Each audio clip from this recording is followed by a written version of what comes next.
Hi, Scott Zimmerman here.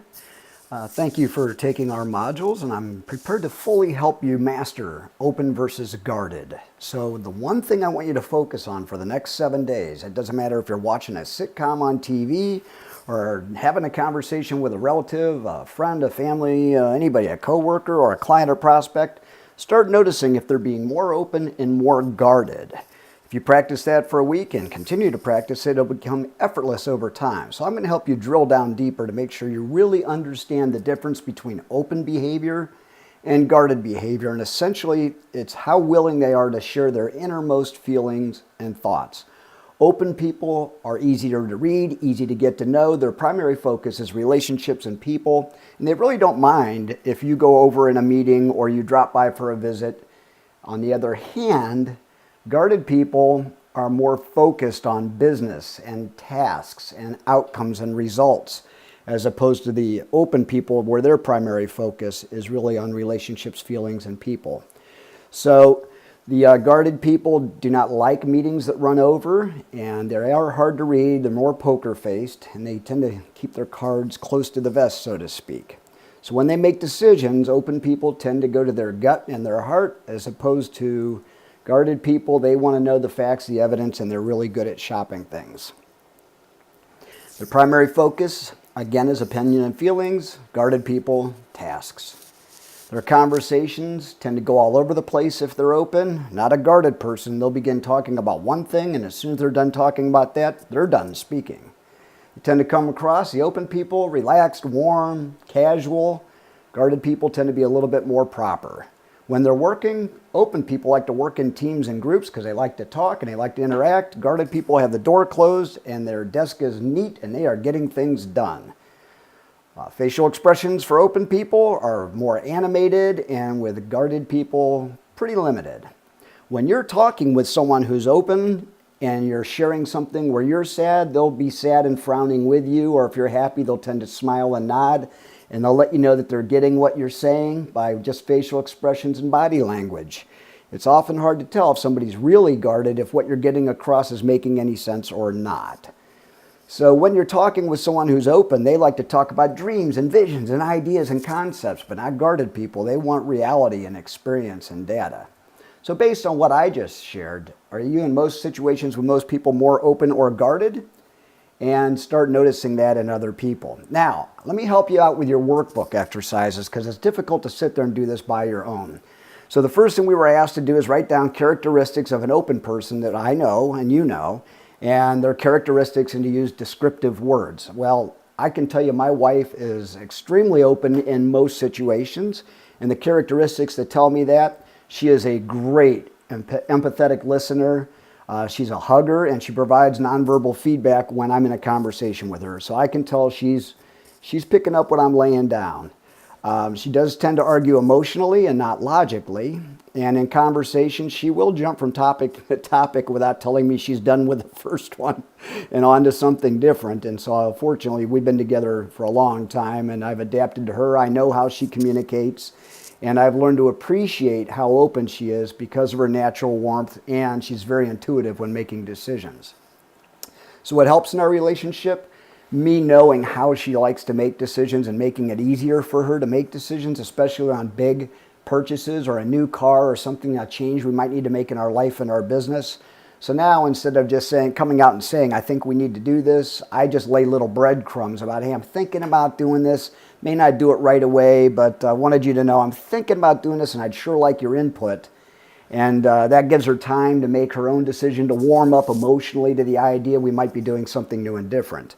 When we go out and we're socializing, I make sure that I seat in such a way that if there's another couple sitting at the bar or at the table, she's seated next to them, because being open, she's really good at not only starting a conversation and warming things up, but then she can introduce me, and then I can come into the conversation a little bit later. And tell you how open she is. She just connects so deeply with other people so quickly. There's always a big hug whenever we part company, even if it's the first time we ever met them. Now, what hinders the relationship, and I'm going to talk in the past, before I really learned about the platinum rule and have adapted to her, I used to argue with her logically, and the more emotional she would get, the more calm and logically I would get, which really upset her. And even though it made me feel better to, quote, win the argument, I really regret and not taking into account not only her feelings, but that she is really good at making emotional decisions that are almost always really accurate. She's really good at reading other people. She's kept me with that skill and that gift out of making a couple bad decisions about some people I might have been doing business with. Also, most of us will flip-flop between open and guarded depending on what we're doing or who we're with. So when I'm cooking, I'm like a short order cook. I mean, I'm in my guarded direct mode, and I mean, I'm really focused in the kitchen, and I just try to get everything done exactly right. And if anybody's in the kitchen, I can get a little short with them because I don't need people in my way when I'm doing that one thing. So I've learned to tell her ahead of time, I need a couple hours in the kitchen, so if you need to do anything between, now and when I get started, go ahead and do it. But once I'm in there, I'm going to need a little space. That way I don't ever snap at my wife because she doesn't deserve it. Now, a guarded person I know is my stepdad. He came into my life when I was only like 3 or 4 years old, so he's really like my dad too. And I don't really think of him as my stepdad. He's just always been, one of my two dads. Now, he was a very guarded person and always has been. He was an industrial engineer, and he was really good at logic, and he was really good at what he did. Even when I saw him at home, he always had logic in his thinking and making decisions, but he was very guarded with any display of emotion, like with me and my sister. When he'd come home from work, you had no idea what kind of day he had because he was very steady and poker-faced, and he would sit and read the paper. And during dinner, he wouldn't say a whole lot, so we didn't know if he had a good day or a bad day at work. Anytime we had to make a big decision, he was great at it because he would always shop and compare and contrast and Ben Franklin pros and cons. And to this day, if I need to buy a new car or research something, I would always want to go to him and say, hey, can you compare and contrast these types of hybrid vehicles? And he'd be hopping on Consumer Reports, and he really enjoys making good decisions. So what helps with the relationship? I know that he loves me, but I've come to realize that him being really guarded, he's not going to express it very often, if ever. So I've just managed my expectations with Dad. I have come to learn in the study of this that guarded people still feel and think everything we're feeling and thinking, but at the movie, they're probably not crying, but being open, I probably am. But they're still feeling everything that I'm feeling. They just tend to keep it on the inside. Now, my dad has also learned quite a bit about the 4 styles, and he's attended a lot of my speeches, probably poked his nose in one of my books. So he understands the 4 styles, and he sees that he and I are on completely diagonal ends of the spectrum. He's very indirect and guarded, and I'm very direct and open. So that makes me a high I or a socializer, especially around family and friends. And so every time we part company, instead of a handshake, I always just lean in like I'm going to give him a big sloppy hug or kiss, and he leans way back, and then we all kind of smile and wink at, at how different we are. But that has helped the relationship. Something that might hinder our relationship, well, it was back before I learned about this. And when I was a boy, I always felt badly that he didn't show or demonstrate a lot of extroverted love and affection towards me. Now I understand that he absolutely loves me to death. It's just he's not the kind of guy that's going to say it or show it. Also, I did read a book on the 5 love languages of how people express their love to other people, and his is service, which means he could do things for us without having to tell us he loved us. He showed us. I mean, he took care of everything, the money, the finances, the house, the yard work, keeping the cars in great repair, redecorating or remodeling the house. I mean, that guy busted his hump for our family. When I used to try to argue with him, I was very passionate, and I would build my case emotionally, and then he would respond calmly and logically and just smoke me in those arguments. But I'm also sure he didn't like the way I was coming across, in the same way I didn't like the way he was coming across. So here's your pro sales tip of the week.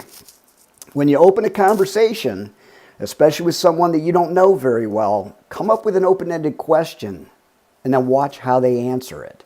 And if it's open-ended, not a yes or no, that'll get someone talking, and depending on where they focus the conversation, whether it's something personal about you or whether they go right to the task or the business, that'll tell you if they're open or guarded. So let me give you an example. So for me, I sell a lot of marketing services, consulting, graphic design, branding, positioning, copywriting, things like that. So when people approach me, I want to know what they think I can do for them, or I want to know why they wanted to talk to me. So the first time, whether they call or I drop in for the visit or the appointment, I just say, well, what have you heard about me? Or what have you heard about us or my company? And then depending on how they answer the question, that's going to tell me exactly what I need to know.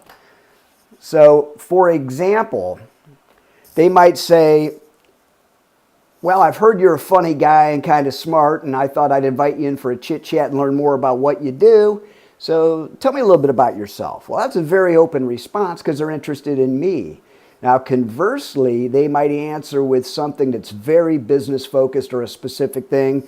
Like, we're dissatisfied with the ROI we're getting on our digital marketing spend, but we've heard that you guys have this proprietary platform called Cyrano that actually produces results. Well, that's a very guarded response because they just want to talk about business. So I hope this has helped you understand open versus guarded practice for the week.